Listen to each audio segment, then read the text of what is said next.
आप औरत मार्च के बारे में क्या कहना चाहेंगे? बहुत अच्छी मार्च है। तो ये औरतों के ऐसे कौन से हकूक है जो औरत को नहीं मिल रहे? काफ़ी ज़्यादा। नहीं, कौन कौन से कोई एक्सप्लेन करेंगे? आपको हकूक पता है, मैं आपको बताऊंगी वो औरत को मिला है कि नहीं। नहीं, लेकिन आजकल हर औरत को उसके हकूक मिल चुके हैं और चुके हैं। हर एक को तलीम वगैरह सब कुछ मिल रहा है। अच्छा, कैसे? आपको भी पता है इस्लामाबाद के अफनान में जो रेप हुआ था, नहीं, वो तो हर मुल्क हर जगह हो रहा है। तो ये सही बात है, होने चाहिए। नहीं, ये नहीं होना चाहिए, लेकिन हर फिर जगह कैसे, फिर मुझे बताएं औरत को ये कैसे हक मिल रहा है? नहीं, बाहर औरत जाने का हक मिला है मुझे? हाँ बिल्कुल ऐसे ही है। हर औरत, आप इधर बाहर निकलेंगे, हर औरत आज़ादी के साथ घूम रही है। वो घर में उसको चार दीवारी में मर्द उसके लिए कमा के लेके आ रहे हैं। अगर किसी औरत के पास कोई मर्द ना हो, घर पे बाप भी नहीं है, भाई भी नहीं है, शौहर भी नहीं है, लेकिन तो औरत जॉब कर सकती है, उसको अख्तियार हासिल है। आपकी बहन जॉब करती है?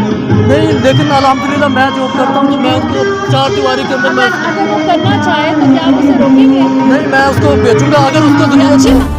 अच्छी बात है ना, कितने अच्छे इंसान है कि अगर आपकी बहन जॉब करना चाहे आप उसकी मदद करेंगे, उसको तसल्ली देंगे। तो ऐसे ही हर बंदे ये सोच रखता है। आपके ख्याल में हर बंदे की ऐसी सोच है? हाँ बिल्कुल ऐसे ही है। हर औरत, आप इधर बाहर निकलेंगे, हर औरत आज़ादी के साथ घूम रही है। तो यही तो मैं आपसे पूछना चाह रहा हूँ, ये क्या मकसद है?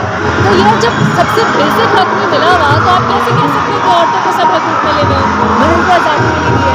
नहीं, हर बंदे को आज़ादी है और इस्लाम ने हर एक के हकूक पूरे किए हैं, हर एक को उसके हकूक है।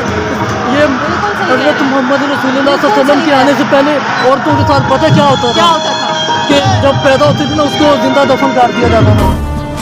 और उसके आने के बाद आपको पता है, आपने वो खबर सुनी थी जिसमें एक मुर्दा औरत की कब्र खोद के उसका कफन फाड़ के उसके साथ ज्यादती की गई थी? तो मुसलमान ऐसा काम कैसे कर सकते हैं? आप क्या समझते हैं कि पाकिस्तान में कोई कानून नहीं बने हुए औरत के रिलेटेड? बेशक बने हुए हैं, ये मगर मुझे बताएं वो कानून नाफिज क्यों नहीं होते? नहीं, वो ऐसे तो कई और मतलब के कानून है जो नहीं नाफिज हो रहे हैं।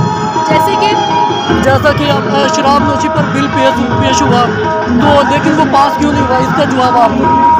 मुझे क्या पता, मुझे क्या पता। हर मज़हब में शराब पीना हराम है, ऐसे ही है ना? ऐसे ही है दुनिया के हर मज़हब में शराब पीना हराम है, लेकिन पाकिस्तान इस्लामी मुल्क है, तो लेकिन वो बिल पेश हुआ नहीं, उसको पास किया गया। इसके रिलेटेड आप क्या कहना चाहेंगे? मुझे क्या पता, फिर वो जाती हुई है बच्ची के साथ, वहाँ तो कोई नहीं गया। आपको नहीं पता किस शहर में होती जाती है? मैंने वीडियो बनाई हुई है, वो देख सकते हैं। ये आम बात है हमारे मुल्क में।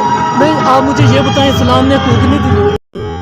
आप मुझे ये बताएं, क्या इस्लाम में ये चीज़ जायज़ है, क्या जायज़ है? औरतों का रेप करना? नहीं, ये तो नहीं जायज़ है। तो फिर आप मेरे से ये सवाल कैसे कर सकते हैं? क्या ला इलाहा इल्लल्लाह पढ़ने के बाद मेरा जिस्म मेरी मर्जी का सवाल पैदा होता है? किसी और इन्फॉर्मेशन ले लेनी चाहिए, आप ऐसे बातें ठीक ही, किसी और इन्फॉर्मेशन ले लेनी चाहिए, आप ऐसे बातें ठीक ही कर रहे थे। नहीं, यही तो मैं आपसे पॉइंट ऑफ व्यू लेना चाह रहा था। हाँ, बाकी और मैं चाह रही थी कि मुझे आपका पॉइंट ऑफ व्यू एक दफ़ा पता चल जाए। नहीं, वो मैंने जो कहना था वो बता दिया, मैंने कोई गलत बात की नहीं नहीं। नहीं, ऐसी कोई बात नहीं, आगे पे ना करें। ठीक है जी, बहुत शुक्रिया।